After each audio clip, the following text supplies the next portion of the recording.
Okay, so as a youth worker, you have had plenty of kids coming to you for guidance, be for personal reasons or educational reasons.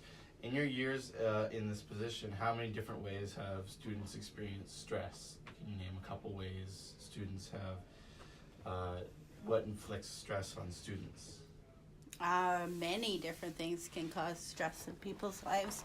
It can be anything from family to school to friendships to their own self-talk about what's going on inside their head. Yeah, like anything can cause any stress to anybody. Like it just depends on how their brain works through it. Okay. Question number 2. How do you help students deal with stress and personal pressure? Well, I let them talk. Talk. Sometimes being able to talk is the biggest thing.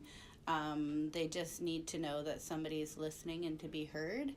And sometimes they don't want any advice. Sometimes they just want to talk. Other times they want to know how to deal with it. And so they can deal with it in many different ways. I always talk about people doing things that are good for them.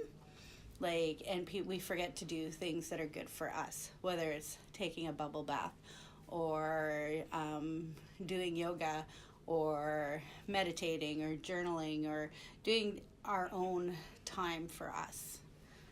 Okay. Question number 3. How do you personally deal with your stress?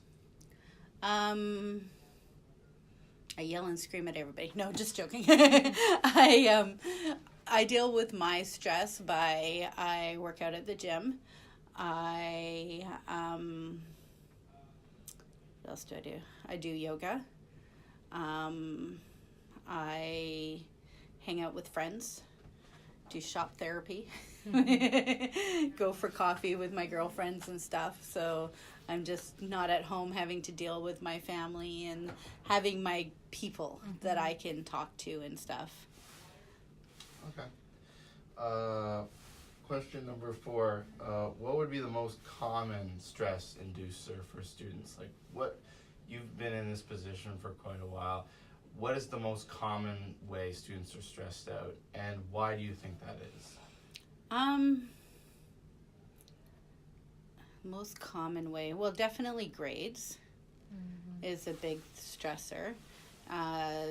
Coming to an end of a semester just before report cards can be a big stressor, and family. Family can be a big stressor on people too, because we're living with people and we've got to learn how to get along. And that's not always easy, right? So it's trying to navigate life and the stressors. And the more, I know this is a catchphrase, resiliency is so important. How can you bounce back from situations? And the more tools you have in your toolbox to deal with stuff, the more resilient you are to bounce back from things. And question number 5, how can stress affect students' daily life? Does it affect how they perform in school?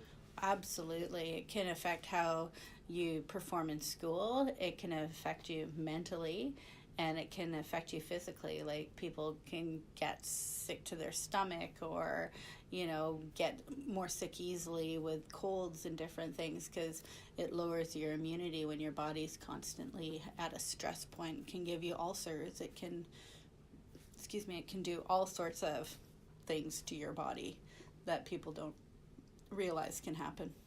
All right. Well, thank you very much. No problem.